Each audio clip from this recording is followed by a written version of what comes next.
গণেশ পূজা এটি আসলে এই যে কয়েকজন তরুণ দেখতেছেন তাদের ভালোবাসা, আবেগ, অনুভূতির নাম। গণেশ পূজার আয়োজনের শুরুটা আসলে 7 মাস আগে থেকে শুরু হয়, কিন্তু আজকের মিটিংটা আমাদের আয়োজনের সর্বশেষ মিটিং। তারপরেই আমাদের গণেশ পূজার শুভারম্ভ। যারা আমার ভিডিও ফলো করেন তারা সবাই জানেন এবছর আমাদের 10ম বছর।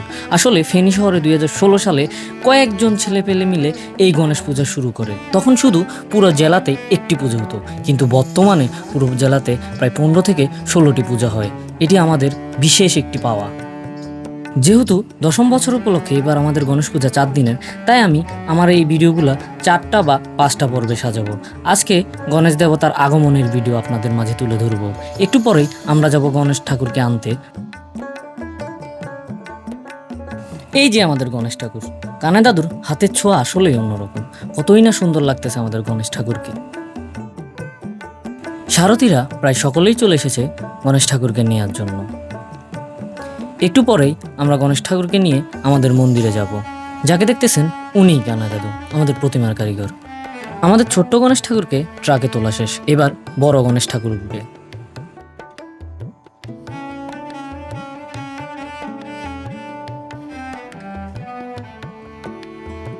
আজকে গণেশ ঠাকুরকে মন্দিরে তোলার পরে কালকে অধিবাস, কালকে অনেক আয়োজন, সেটি আমার পরবর্তী ভিডিওতে দেখবেন।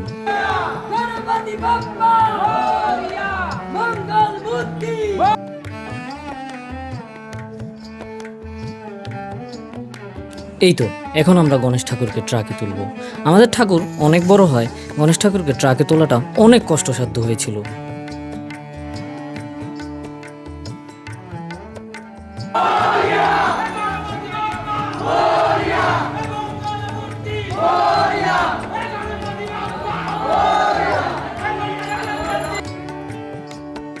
ঠাকুরকে ট্রাকে তোলা শেষ, এবার আমরা মন্দিরের দিকে আগাবো।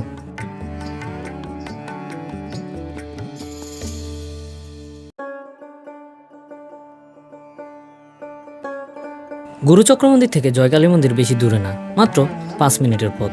তাই কেউ হেঁটে হেঁটে যাচ্ছে, কেউ বাইকে, কেউ ট্রাকে। আপনাদের সবার আজকে থেকে শুক্রবার পর্যন্ত নিমন্ত্রণ। আজকে বলার কারণ আমি ভিডিওটি আপলোড দিচ্ছি অধিবাসের দিন। অধিবাসের ভিডিও আপনারা পরবর্তী ভিডিওতে পাবেন।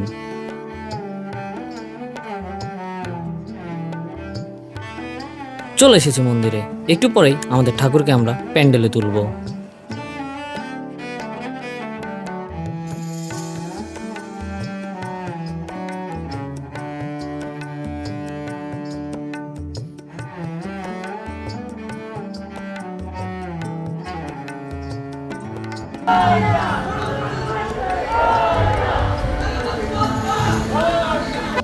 এইদিকে ঠাকুর আনা শেষ, ওইদিকে প্যান্ডেল আর লাইটিং এর কাজ চলতেছে। আজকে মোটামুটি সব কাজই শেষ করা হবে।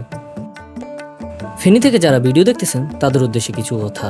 আমাদের সময়সূচির কিছু পরিবর্তন এসেছে।